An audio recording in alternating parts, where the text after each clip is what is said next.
There you go. We landed on a little bit of Misty there. So good. All right. If you have questions for tonight, go ahead like normal. Just put them into the chat. Man, you guys are already asking questions. We haven't even started, and you guys are asking questions. Jerome Hibbert is asking, Steve, what type of exercises do you have to do to get your playing hand back into playing? Well, I have been having a lot of hand issues, and it is slowly getting back into where I'm able to play at a respectable rate. Still not quite exactly what I would want to do, but I'm getting there. What I'm having the toughest time with, Jerome, currently is speed. I just cannot move my hand fast enough. For some reason, I can do chords well enough, but like shifting is something that the tendons are not quite ready to do yet. So that's one of the things. So right now I have to work on things slowly, and that's what's helping me is just to get not just musically but just technically. I'm getting the feeling back in that. So for me, that's going slow. I have to work on some technical exercise. Picking exercise is what I'm working on. Stephen Brown, one more question, and then we've got to get to what we need to do. Stephen Brown, what do you do if you don't have a long reach in making chords for the tune, or the tone, whatever? Okay, if you don't have large hands, which I don't have particularly large hands, but it doesn't really have to do very much with how much your hands, the size of your hands. I mean, that can help if you do have large hands. You see the hands on Joe Robinson a few weeks ago? Gosh, his hands were huge. But yet I've also played next to Phil Kagi and put his hands up to mine, and they're just as big as mine, and yet he can reach stretches that I can only imagine. And he said one time, it doesn't have to do with the size of your hand, it has to do with the flexibility of your hand, and I've always remembered that. So the flexibility of your hand is what's important. And so there's little exercises. In fact, he teaches one. We've talked about this before. Come up here, start at E-flat major 7th.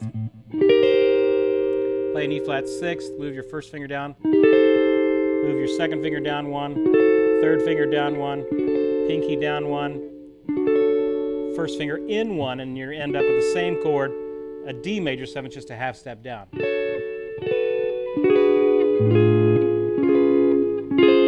kind of work your way down.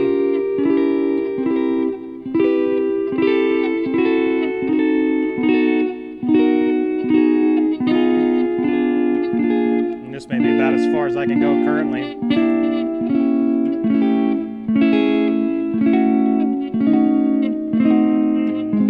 Last one. Can I make it to the end?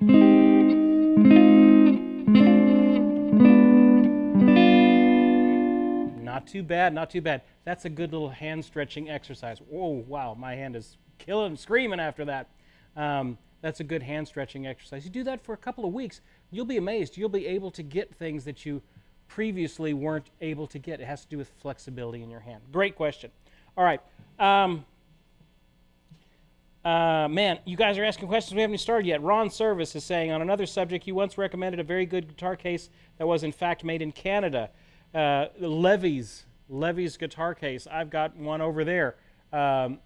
Levy's guitar bags, and they are made in Canada. Great bags.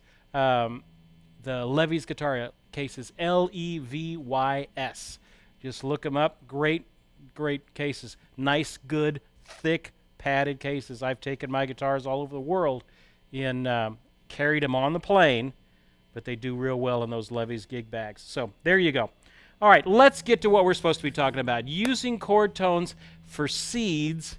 I call them seeds. It's just building blocks for improvising, for when you're soloing. When you're soloing, a lot of times people get intimidated by improvising. They think it's like, an artist looking at an empty canvas, a completely empty canvas. Well, that is intimidating. Ask any person who writes for a living or paints for a living or does anything creative for a living. The worst part is staring at that empty page and there's just nothing to go on. Improvising is not quite as complicated as that. It's not quite as open-ended as that. You can simplify it a little bit by using some simple tricks. And I'm going to show you one of the key ones tonight. you can take a look at the chord tones, what notes are in the chord that you're supposed to be playing. And you can use those as kind of links that you can build, and you're going to eventually build this chain of a solo on. But I don't have to always think of, oh my goodness, a completely blank slate. I can use little tricks surrounding these chord tones to kind of jumpstart the process. We can use these little ideas as seeds that will eventually sprout into a solo. So let me teach you some really simple ones. If you look at the PDF that I have included for tonight, we're going to go through a couple of simple ones and see if you can get the idea. Now, the idea isn't that you memorize these 6 examples, but that you understand kind of what I'm doing and then apply it into various keys. So take these examples, apply them with various chords, and then apply them all over the neck. That's what I would do on different string sets, all kinds of things. All right, so let's get started. The notes in an F triad. We're going to do the first few of these are just all based in the key of F, okay, just to make it simple. The notes in an F triad are an F, A, and a C. These are the building blocks of an F chord. So if I see an F chord on my song and I'm supposed to solo over it, those 3 notes are important. F, A, and C. The first, the third, and the fifth in the key of F. So if I'm playing those in the key of F, F, A, C, I can play F up at the top too. All right. Now here's some things you can do to kind of build a larger idea. I can approach a note from a half step below it. So like a half step below the F is an E. So I could use the E to get to that F. E, F. Maybe a G sharp going to the A. Maybe the B going to a C. Maybe an E going to an F. All I did was go a half step below my target note, which is the chord tones, F, A, C, and then the F octave.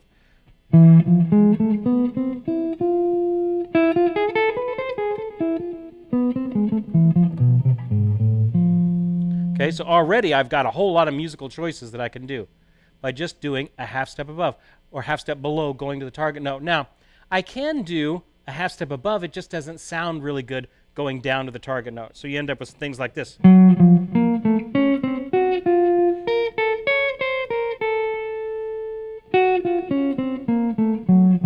It just doesn't work as well as the half step up from beneath it. So there's one trick. You can go to half step below. Now, half step below each note up to it. Now, I can also do not just a half step, but I can do the in the key of F, whatever the note is below the F or below the target note. So in this case, it is a half step below it, an E to an F. But on the A, another choice, I could be from the key tone, which would be a G up to an A. Because in the key of F, it's F, G, A. So not just a half step, but I'm going from the key note. Okay?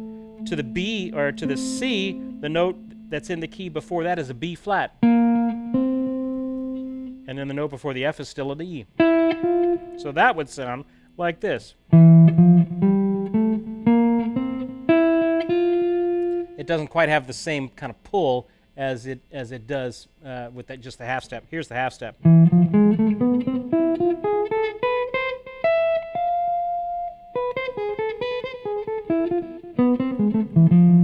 So even if I had a little groove there,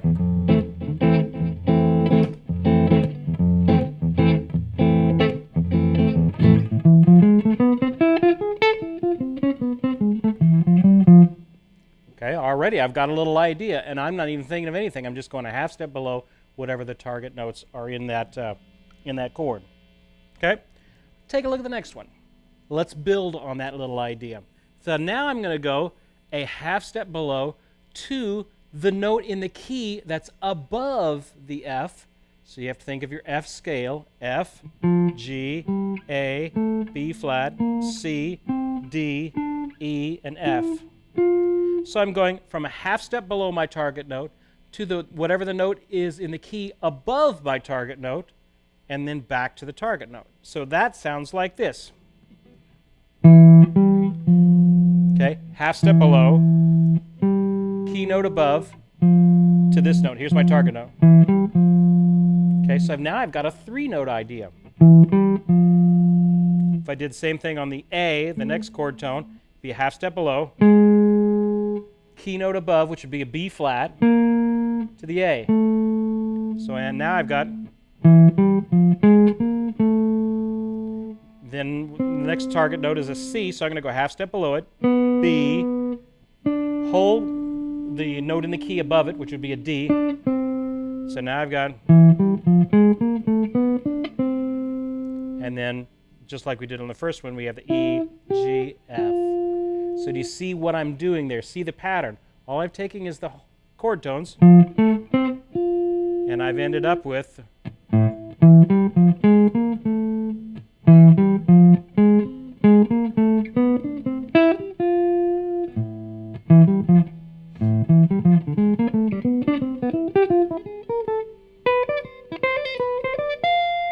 okay, I've created a much longer idea out of just adding another little idea to it. Okay, that's the second one. Now I can do this on other chords too. Let's say I wanted to do it on a B flat. Well,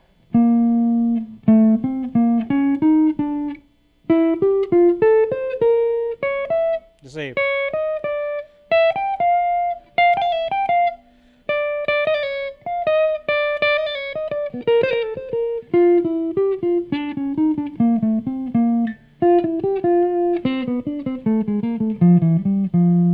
So not only can I could do this pattern up, I could do it descending as well. So if I did it ascending,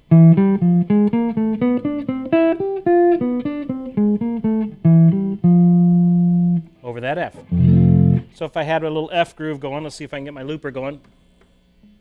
1, 2, 3, 4.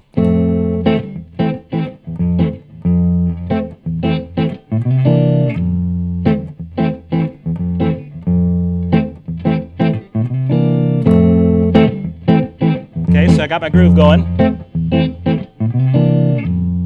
and I'm going to use that little idea. Half step below, the key note above, and then back to it.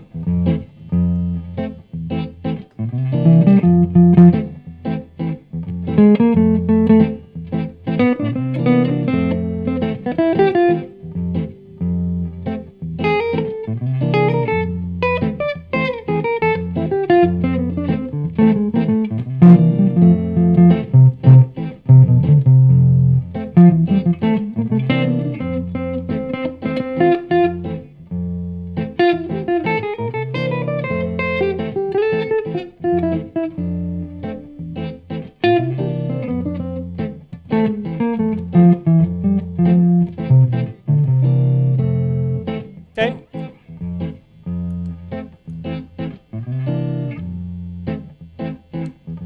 There we go. All right, so a little simple idea. I'm not thinking anything creative. I'm just playing through my little lick on those chord tones. Okay, cool. Let's go to the next one. This will be like the third line down there. Let's add a little bit more to this problem. Okay, so now what does it say there? I have my target note, half step down, key note above, back to the target note. Okay, so now it's kind of a 4-note pattern. Okay.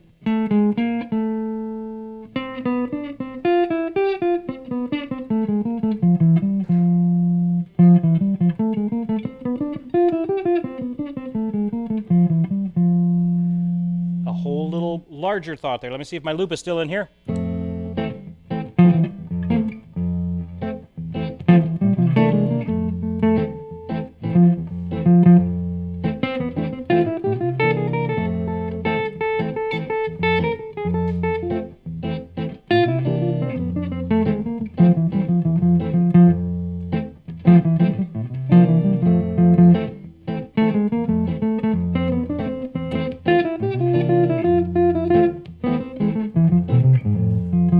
Okay, then I did my little half step lick right there.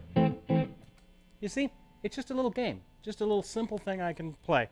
All right, I can do it in major, and just to prove it that the same concept will work in minor, let me put it in minor as well. Okay, so instead of a major chord, I'm going to do an F minor. an F, an A flat, and a C. So instead of the A, now I've got an A flat. But the concept is still the same. Okay, so here I did the same lick. This is the last line on that first page. I did the same concept, but now I'm doing it in minor. So I have the target note, F, half step below, the note in this key, which now the key has changed since I'm in F minor. Okay, so that ended up being the same. But then I go.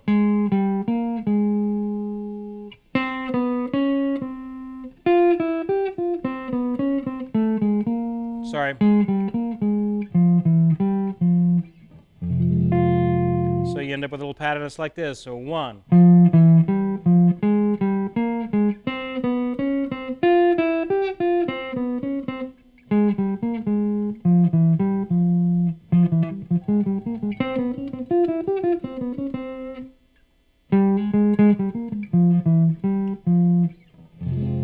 You know, I'm reminded of when you would listen to old-time, like back in Bach and Mozart era, they would have, if they had a concerto for, you know, an instrument, a trumpet concerto or something like that, French horn concerto or something like that, they would often have a cadenza at the end. And a lot of times the cadenza would not be written in. It would just be up to the instrumentalist to play through appropriate things in that key and be as flashy as they want to be, and then end on the right note. Okay, so that cadenza wasn't necessarily always written in, and so that would be something that would be improvised. And a lot of the times they would do things exactly like what we're talking about. They would just go through the chord tones and embellish them in these different ways. So this works for major, and this works for minor as well. Okay, let's go flip the page. Everybody okay? We're still, this is almost kind of in a, probably you would use these type of licks on the next page in more of a jazz sort of a setting. Okay, Neil is saying jazz musicians often slide into a note from a half step below to add movement to the phrase. Yes, one of the first techniques I learned was sliding. That I could play this, but I could also go.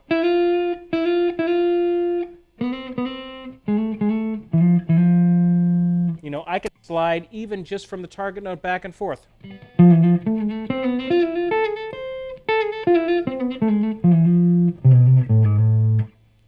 Where's my looper again?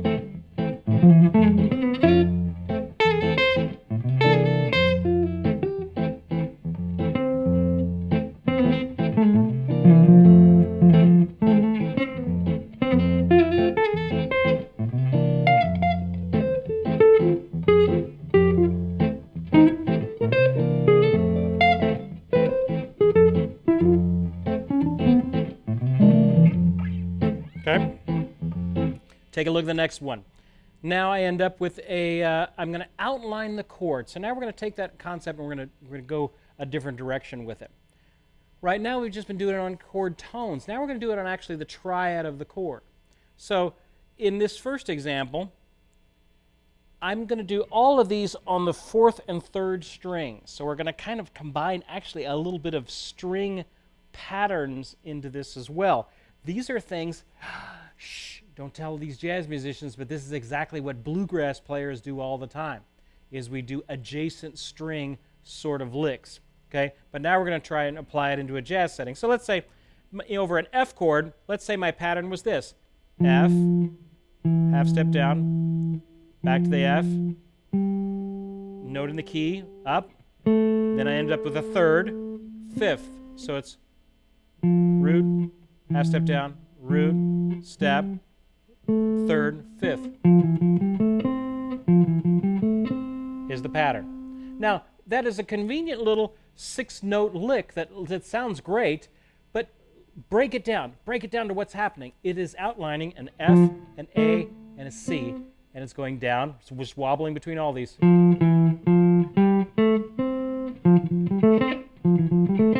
Okay, add a little swing to that, and that works. Now, if I go up to the next part in the key, just do the same thing, but now I'm going to go up to the next chord in the key, which is a G minor.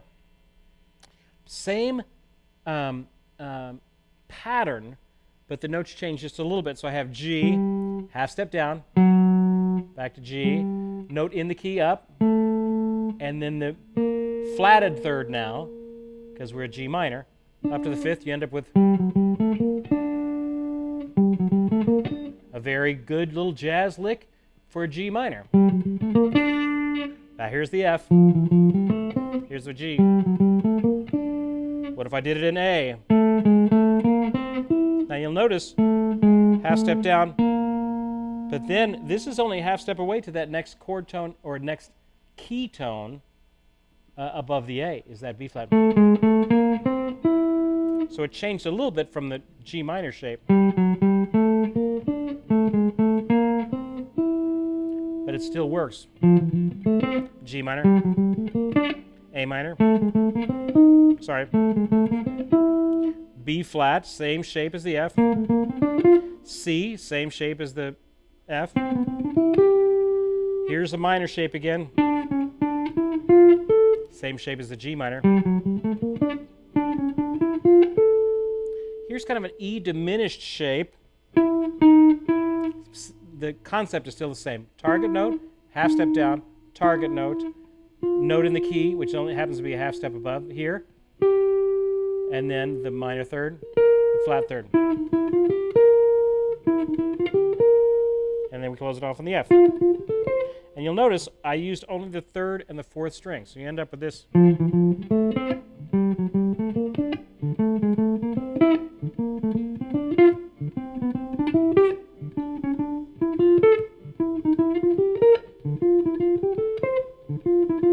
I went down.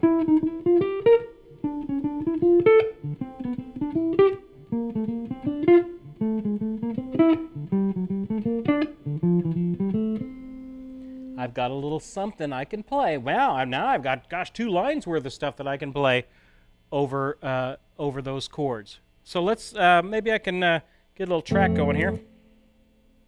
1, 2, 3, 4.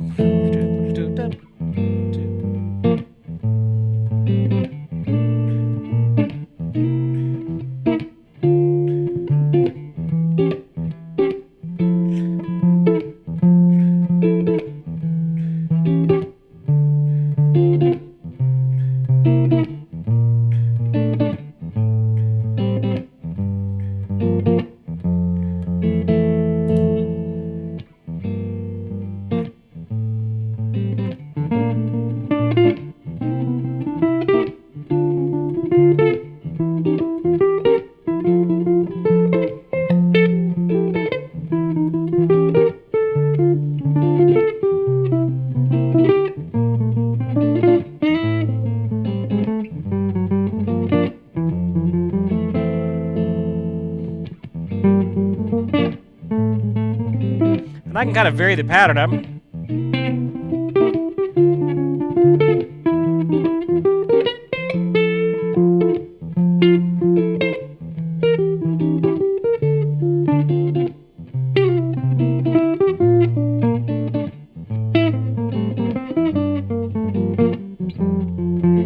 So I ended up, I mean, we're not Charlie Parker yet on jazz, but we're heading in the right direction. And I'm not creating anything at all. I'm just doing these little finger patterns. Now, you can practice them. I would practice them here.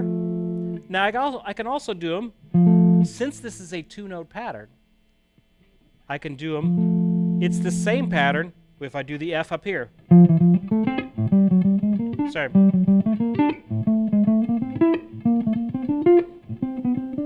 So do you see how it's the same finger pattern, whether I play it on the 5th and the 4th string or the 3rd and the 4th string? Okay? If I can, same pattern if I play it on the 6th and the 5th. Same pattern if I did it on the 2nd and 1st.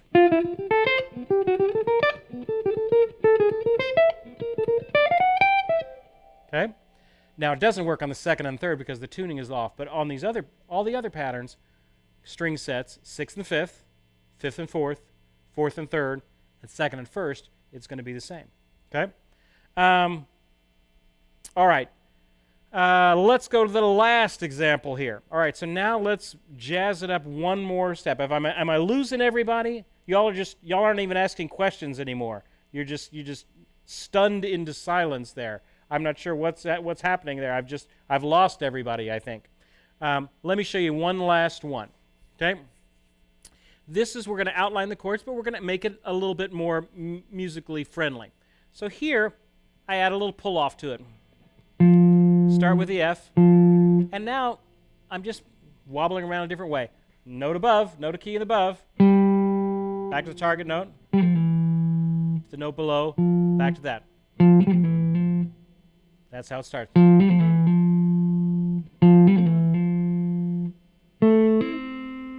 Okay, and then I add the two remaining chord tones, F, A, C. And I end up with whatever that is, a 7-note pattern. Okay, and I've got that little funky little pull-off in there. What if I do the same thing on the G?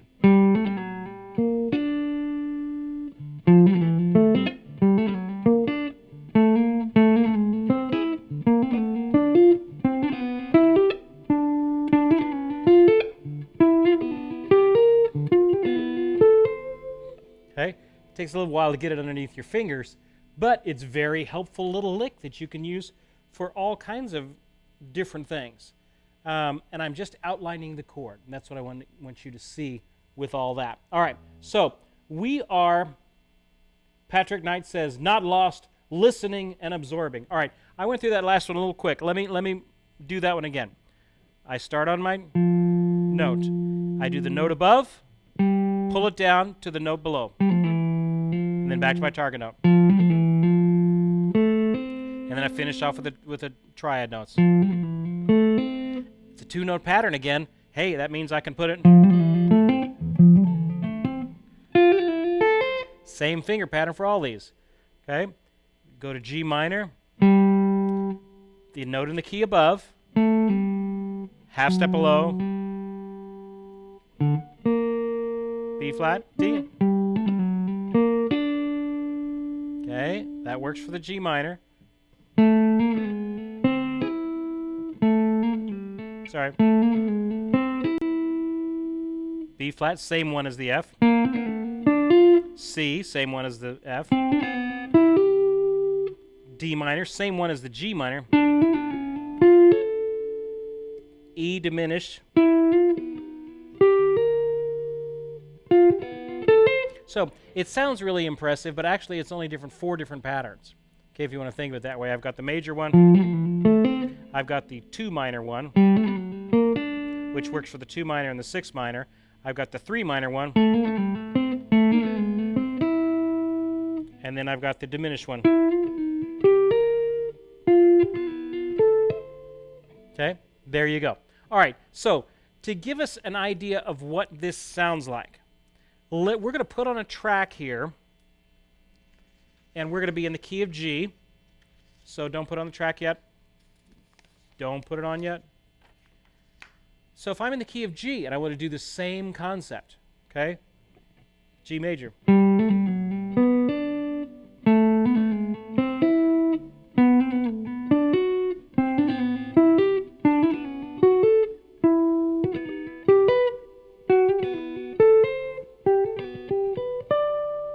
That's the pattern. All right, so we're going to turn on this funky little track, and I'll see if I can put some of these concepts into a musical setting here. All right, so here we go. Let's hit the track. Okay, so the track's going. Starts on an E minor chord. It goes to C major, goes to an A minor, a B minor. It's basically in the key of G. Okay, so G, E minor, relative keys of each other. So we're basically in the key of G. So I can play really anything in the key of G, and it's going to work.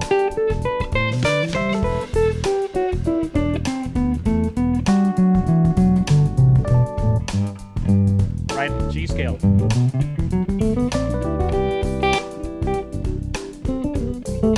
Okay, so all of that works.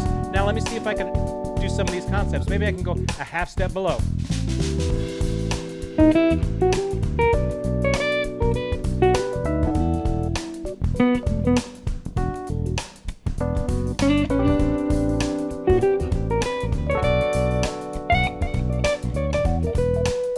That was my half step below.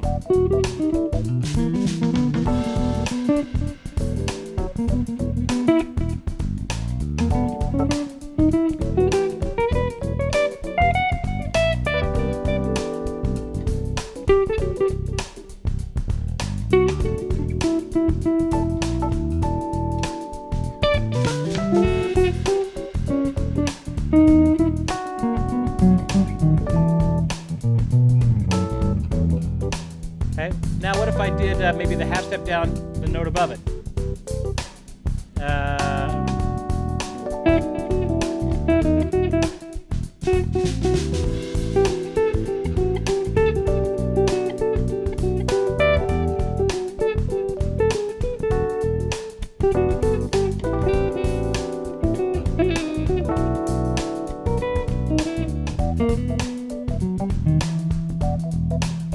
Maybe do my little pull-off thing.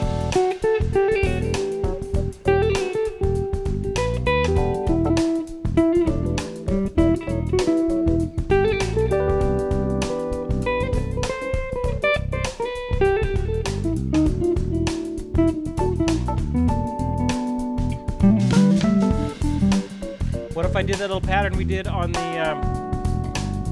top of the second page? Ba-ba-doo-ba-da-bap, that sort of pattern.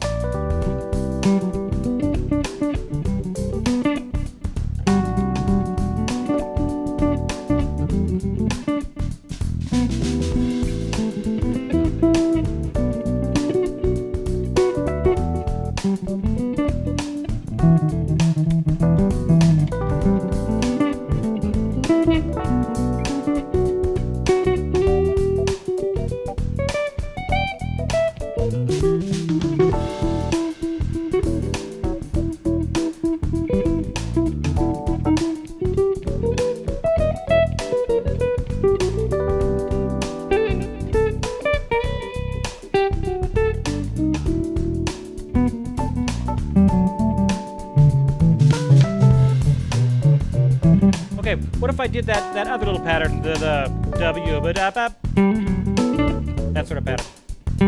I just went straight up the scale.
Let me give you one more cop set. Keep the track going. Okay, let me blow your minds one more level. Hey, just playing the basic triad, like over the E minor, playing an E minor triad, well, that works and all, but what if we went up another level? So over at E minor triad, I'm playing a G major triad and a G major lick over at E minor triad. Okay, so we're going to try that once we get around here. Now it's going back to E minor. Okay. So now it's E minor. So I'm going to play a G major lick.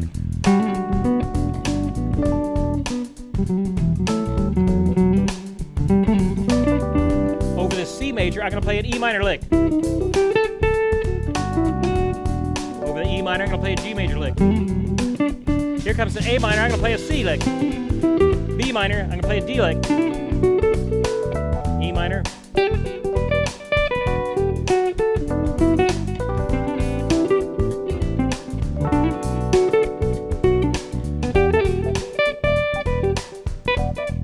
Gets a little bit more colorful up there. What if I went another level up?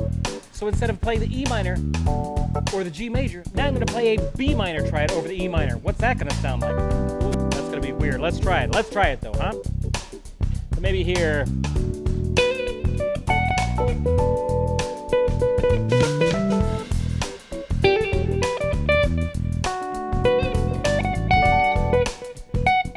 Here's the C major, so I'm going to play a G major triad. That works.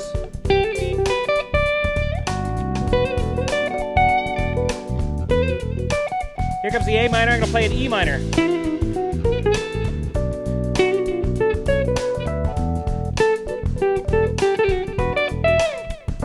A minor.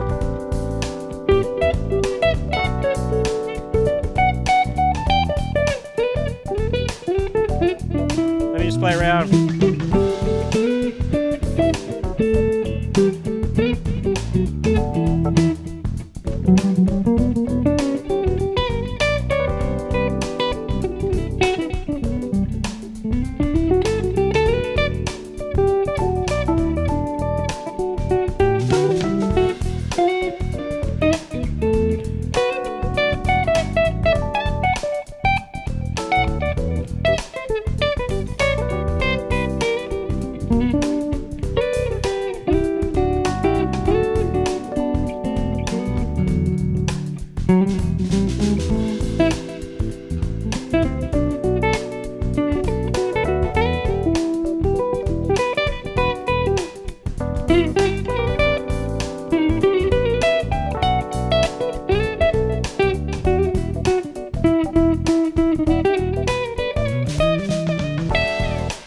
All right, enough of that.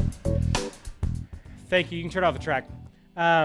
Some ideas. So all I did was messing around on some of those concepts there, and we ended up getting into some new space. So all that to say, this is a little thing that you can work on in your practice time. These little patterns. Put them in different keys, different places on the neck. Play them on the 3rd and 4th string. Play them on the 4th and 5th. Play them on the 6th and 5th. The 2nd and 1st. All of that is the same finger pattern. Work them up. Spend some time. Do the scales. Do the patterns up and down. And then when you start doing the licks in a song, they'll come a little bit more natural to you, and you end up with some ideas that you wouldn't have otherwise had. All right. Enough of all that sort of stuff. Let's give something away. I wanted to give away a Bill Cooley CD. We had Bill Cooley. He was on probably about 6 months ago. He plays with Kathy Mateo, one of the best sidemen in the business here in Nashville.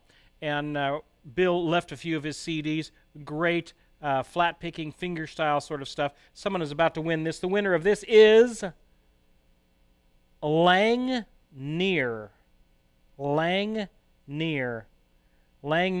So, Langneer, if you could send me your information at service@mightyoakmusic.com, mailing address, things like that, we will get this out to you. Congratulations. There you go. Congratulations on that. Got a couple of announcements. Wow, had some great things. In the 2 weeks that we have been off, man, we've had NAMM, we have had the Chet Atkins Convention. It has been a dizzying few weeks. I've been in San Antonio and Texas. We have crossed a couple of milestones on our YouTube channel, which you are watching us at now. If you have not subscribed to us, please go ahead and press that subscribe button, and that will get you to, every time we go live, you will get a notification of when we go live. We are now over 2.5 million views and almost to 16,000 subscribers on our YouTube channel. So it's very exciting that all the stuff that we're able to put out and do. Also wanted to let you know, hey, we have just now confirmed the dates for our Summer Guitar Gathering 2020 conference. This is the summer conference that we do. The dates of the 2020 conference are June 10th through June 13th of 2020. Is our Guitar Gathering Conference for next year. We finished it about 2 months ago, and it was fantastic. We had Johnny Hyland, we had Phil Kagi, we had Russ Barenberg, all these great guys. It was an amazing time. We have officially got the dates booked for next year, June 10th through the 13th, You can go to our store and go to our events section there, and the link is up there for that. So if you're interested, for the first 10 that sign up for our conference, I will throw in one of our brand new hats that we have just got in. We got them in various colors, got them in blue and gray, and this pink one, which vintage red, which I wasn't sure if I was going to like it. but ended up being, that was one of the most popular colors, is the vintage red one. Folks like that one. We got them in khaki too. So anyway, first 10 people to sign up, you get a baseball hat as well. So check it out. Guitar Gathering 2020. If you know you're coming, come on up. Sign up early, you get a hat. The first 10 people get a hat. June 10th through the 13th, it is an amazing conference. Now, we've got our fall fingerstyle retreat coming up. Still have a few spaces left for that, but we're going to open it up now to kind of the larger audience. So if you're part of our guitar family and would like to come to our fall fingerstyle retreat, which we've got international fingerstyle champion Don Ross, we've got our good friends Ian Ethan Case and Van Larkins. Man, we have got 3 stellar fingerstyle players. The dates for that are October 31st through November 3rd. All expenses are included, your lodging's included, your food's included, and 3.5 days of sitting 10 feet away from some of the best fingerstyle guitarists on the planet, learning and laughing and eating with them and jamming with them and stuff like that. It is a lot of fun. Lots of workshops we go into as well, trying to build the skills that you would need for playing fingerstyle. Plus, it's a relaxing time. It's the peak of fall colors here in Nashville, and we only have a few slots left available. So if you're interested, don't wait, because the marketing for the larger audience is going to kick in next week probably. So we only have about 6 or 7 spots left for that. So if you're interested, sign up now so that we can make sure that you get taken care of for our fall fingerstyle retreat. All right, that's enough of that. If you, by the way, if you do want to just purchase one of our Guitar Gathering hats, you can do that through our store too. I think we've got the link up for there somewhere as well. All right, gosh, it is almost time to go. I haven't even started. Do you guys have any more questions? Ron is asking, is that around the CMA Festival, our summer conference? It is around the CMA Festival. I don't know exactly the dates of CMA Fest 2020. So it's usually around there. It's actually a little bit earlier this year than it would normally be. So we'll. I'm not sure when they're overlapping. And we're so happy to have one of our guitar family. Frank is here visiting from Maryland. Is that right? And he had contacted me. Just happened to be in town. His wife was doing a conference and wanted to come by and see live lessons. So it's fun. We've got our studio audience here tonight. So there you go. Let's give away something else. I want to give away a Colin Hill CD. Colin Hill is actually going to be with us at our fingerstyle retreat as well, teaching and some of the great techniques that he's doing. He just put up a new video with him and Casper Essman. If you're not on their channel, check it out. So you can go to Colin Hill or even Casper's site and check it out. This is a Colin Hill CD. The winner of this is Ron Peterson. Ron Peterson, you have just won this. Send me your information, service@mightyoakmusic.com. Okay, there you go. Folks are asking about my Godin nylon string. So let me play that. You guys have any questions? Nobody's asking any questions. This is a nylon string guitar that I don't use very much. Got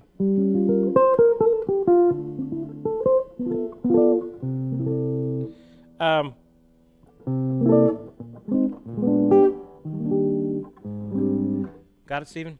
Okay. But I bought this one. Oh, good. Great question, Carl King. He's asking about the backing track. What is the backing track? All right. Our good friends over at Coffee Break Grooves, have just put out a new project. This one is called Smooth Jazz 9. They've put out Smooth Jazz 1 through 8. This is Smooth Jazz 9 with different, there's like usually 8 or 10 tracks on them. And they come with, they didn't used to come with the music, but then I told them, I said, you guys need to have music with them. And so now they send out the PDFs of what the track is. This is track number 8 in E minor is what you were hearing. And here's what I love about Coffee Break Grooves. First of all, they're great guys. We've used them for years. And what I like about them is it's a real band playing. It's not some, MIDI keyboard. And another thing I like, they're all 15 minutes long. So it gives you long enough time to actually work out practicing ideas. It's not a 2-minute track. It goes through it 7, 8, 10, 20 times so that you can really build up some ideas and experiment with some different things. Coffee Break Grooves, they're great. Go to their website. I'm sure they've got this one up. I forget, it's probably less than $20. And you can get the whole thing. They're all 15 minutes long. You get 8 tracks, different keys, different styles and tempos. Some of them are blues oriented. And then he's got the smooth jazz ones. He's got blues ones. He's got pop sounding ones. They've been doing this for a long time. They've got a ton of tracks over there. Support them. They're good folks. Coffee Break Grooves. This is what you were listening to was Coffee Breaks Grooves Smooth Jazz 9 was the project that you were using. Another thing I want to mention while I'm thinking about it is I've been using this pick. Man, you guys are going to have to get a shot of this pick. It's called a dog pick, DAWG. And it is hardly any, there's hardly any edge at it all. In fact, let me get it right here, Stephen, where you can see. Okay, there's just no edge on it at all. And I was wondering, what am I going to use it for? Michael, one of the reps here, said, hey, check out this great pick. It is, man, really cool. Because I used this guitar over the weekend, and because it doesn't have a side of the pick, it's all round. It's almost all round. There's a little bit of a point to it. It gets such a round sound.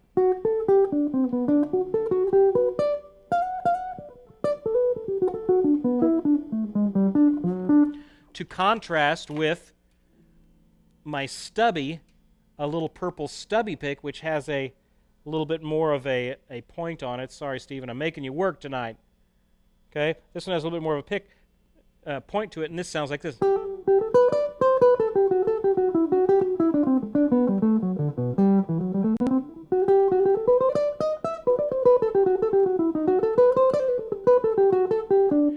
Different from the sound of this.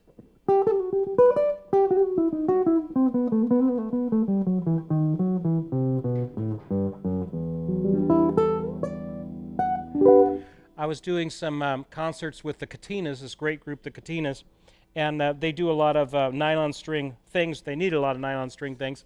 I did not have this guitar at the time. I had my other nylon string. I was trying to play. I've played all kinds of things. We were doing a thing at the Ryman. I've played in Manila with them. I've done all kinds of stuff with them. And I was using my regular nylon string acoustic that was starting to feed back because we're in very loud situations. And I was just so frustrated and embarrassed that dumb thing was feeding back. I almost threw it across the wall. I went right out the next day and ordered this guitar because this is a Godin nylon string multi-act guitar, and it just will not feed back. You just cannot get this bad boy to feed back. There is no chamber, so there's nothing to feed back. It's all going through the pickup. And I'm running it through this Schurler amp, which is a stinking good amp. I met the folks from Schurler at Summer NAMM, and they were saying how great their amps were. I've seen them here at Groons, but I've never really tried them. And so this is the Schurler amp. It's a warm-sounding amp, and sure enough, it is warm.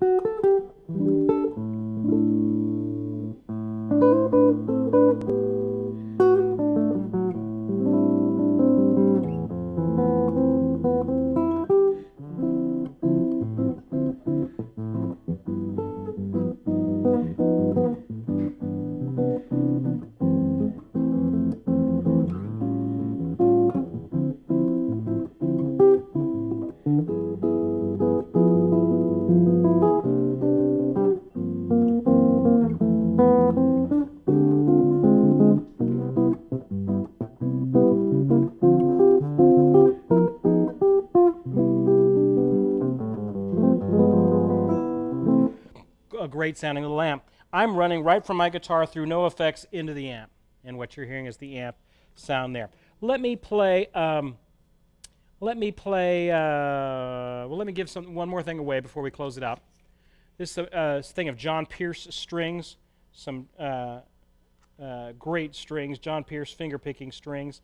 The winner of this is Jerome Hebert. Jerome, you've just won these strings. Send me your information at service@mightyoakmusic.com, and we will get these out to you. So Lang Neer, Ron Peterson, and Jerome Hebert, y'all have won things tonight. Congratulations, all you crazy nuts.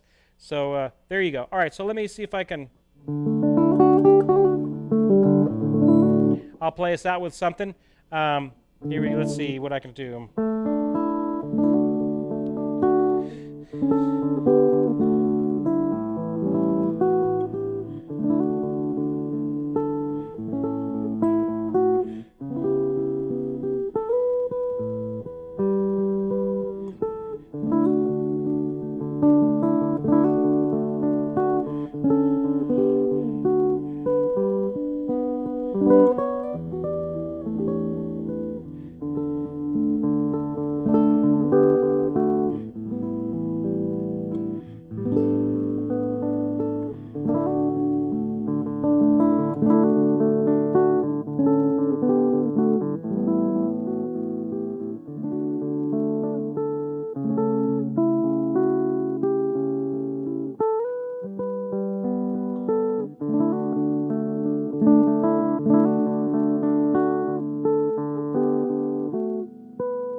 There you go. Wanted to thank our crew tonight. We've got Stephen Quinn producing. We've got Johnny on chat.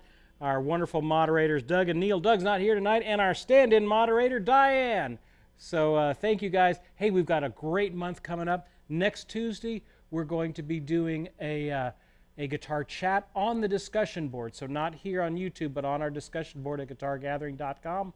We'll be doing a chat next Tuesday night. The week after that, we've got a great one. We're going to be talking about being a singer-songwriter. Many of you, would like to play at a local restaurant or get your songs out heard or something like that. One of the best in Nashville is the guy Rob Harris, and we're going to have him on the 20th. And then on Monday of the last week of August, which is Monday the 26th, Monday, not Tuesday, Monday, we're going to have a very special live event.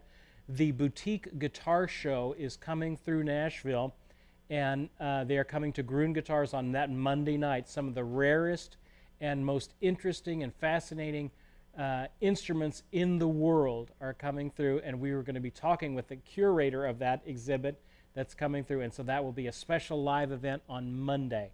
So keep up the great work in your own learning. Hope you learned something tonight, and we will see you guys next time.